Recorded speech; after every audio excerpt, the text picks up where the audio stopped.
சென்னை ராயப்பேட்டையில் எதிர்க்கட்சித் தலைவர் எடப்பாடி பழனிசாமி தேர்தல் வாக்குறுதிகள் குறித்து செய்தியாளர்களுக்கு பேட்டியளித்த காட்சிகளை பார்த்தோம். வேலைவாய்ப்பு அலுவலகத்தில் பதித்து வேலையில்லாமல் இருக்கும் பட்டதாரி இளைஞர்களுக்கு மாதம் 2000 ரூபாய் வழங்கப் போவதாகவும் அதில் அவர் குறிப்பிட்டுள்ளார். +2 வரை படித்து வேலைவாய்ப்பு அலுவலகத்தில் பதிந்து வைத்துள்ளவர்களுக்கு மாதம் 1000 ரூபாய் வழங்கவுள்ளதாகவும் இபிஎஸ் தெரிவித்துள்ளார். அதிமுக ஆட்சி அமைந்தவுடன் இனி ஆண்டுதோறும் பொங்கல் பரிசு தொகுப்புடன் ரூபாய் 1000 வழங்கப் போவதாகவும் அவர் குறிப்பிட்டுள்ளார். இதுகுறித்த கூடுதல் தகவல்களை செய்தியாளர் ராஜேஷ் வழங்க கேட்கலாம். ராஜேஷ் வணக்கம். தற்பொழுது எதிர்க்கட்சித் தலைவர் எடப்பாடி பழனிசாமி அவர்கள் தேர்தல் வாக்குறுதிகள் குறித்து கூறியுள்ளார். இதுகுறித்த கூடுதல் விவரங்களை வழங்கலாம்.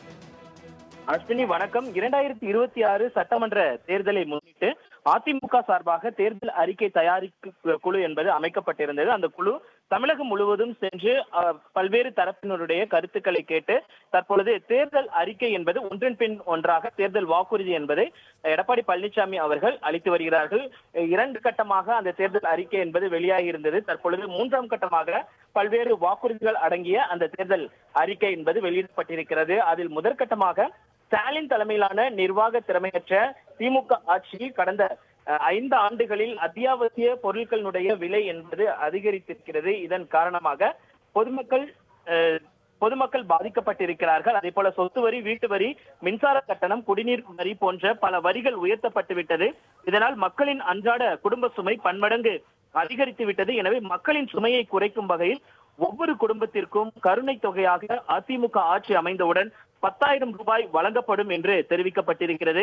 அதே போல வேலை வாய்ப்பு அலுவலகங்களில் பதிவு செய்து வேலைக்காக காத்திருக்கும் பட்டதாரிகளுக்கு மாதந்தோறும் 2000 ரூபாயும், +2 வரை படித்து வேலை வாய்ப்பு அலுவலகங்களில் பதிவு செய்தவர்களுக்கு மாதந்தோறும் 1000 ரூபாயும் உதவித்தொகையாக வழங்கப்படும் என்ற அறிவிப்பு வெளியிடப்பட்டிருக்கிறது.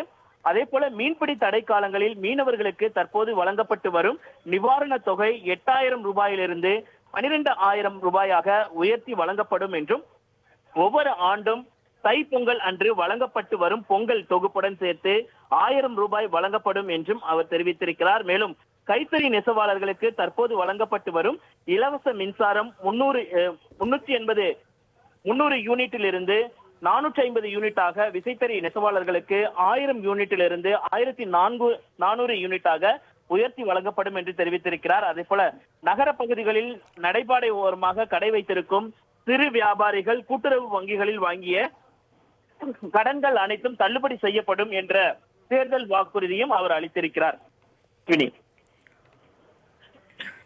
விவரங்களுக்கு நன்றி ராஜேஷ்.